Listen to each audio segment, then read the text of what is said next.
Sekarang kita masuk ke materi sistem reproduksi. Nah, definisi dari sistem reproduksi adalah suatu kesatuan organ untuk memproduksi individu baru.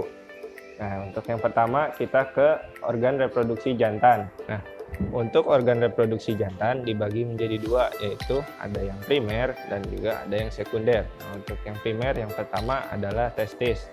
Nah, testis ini menghasilkan dua hormon, yaitu hormon eksokrin dan juga hormon endokrin. Hormon eksokrin itu untuk memproduksi sel spermatozoa, sementara hormon endokrin itu untuk menghasilkan hormon testosteron. Nah, dari testis ini memiliki dua bagian, yaitu yang pertama 85-95% kapasitas tubulus seminiferus itu berfungsi untuk menghasilkan sel spermatozoa. Nah, di dalam tubulus seminiferus ini ada sel Sertoli. Nah, sel Sertoli ini berfungsi untuk memberikan nutrisi kepada sel spermatozoa. Nah, lalu ada 5-15% kapasitasi dari sel Leydig. Nah, sel Leydig ini berfungsi untuk menghasilkan hormon testosteron yang nantinya berfungsi sebagai hormon kejantanan atau secondary sex.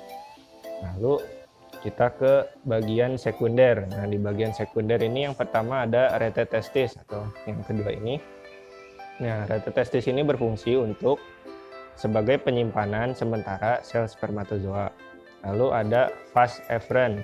Vas eferen ini berfungsi untuk sebagai saluran penghubung antara rete testis dengan epididymis. Nah, lalu ada epididymis. Nah, epididymis ini berfungsi untuk penyimpanan, maturasi atau pematangan, transportasi, dan konsentrasi spermatozoa. Nah, konsentrasi spermatozoa ini tiap unggas itu berbeda dan juga sangat erat kaitannya dengan jumlah pakan atau kadar pakan, terutama yang mengandung zinc dan potasium yang biasa terdapat pada toge, jangkrik, dan juga kangkung. Lalu ke vas eferen. Vas eferen ini adalah saluran penghubung antara epididymis dengan papillae. Kita lanjut ke papillae. Nah, papillae ini atau biasa disebut palus adalah sebagai alat kopulasi yang bersifat rudimenter atau tidak berkembang. Lalu lanjut yang ke kloaka. Nah, kloaka di sekitarnya ini. Nah, kloaka ini memiliki 3 saluran, yaitu proctodeum, coprodeum, dan juga urodeum. Nah, proctodeum berfungsi untuk saluran reproduksi, dan coprodeum itu berfungsi untuk saluran pencernaan, dan urodeum adalah saluran untuk urin. Kemudian berikutnya ini merupakan organ reproduksi betina, yaitu ada organ primer yaitu ovarium yang berfungsi untuk menghasilkan ovum dan menghasilkan hormon. Terdapat 3 hormon di dalam ovarium, yaitu yang pertama hormon estrogen, hormon progesteron, dan hormon prolaktin. Hormon estrogen berfungsi sebagai perkembangan organ kelamin sekunder. Kemudian hormon progesteron berfungsi dalam mematangkan ovum dan mengatur perkembangan ovidak.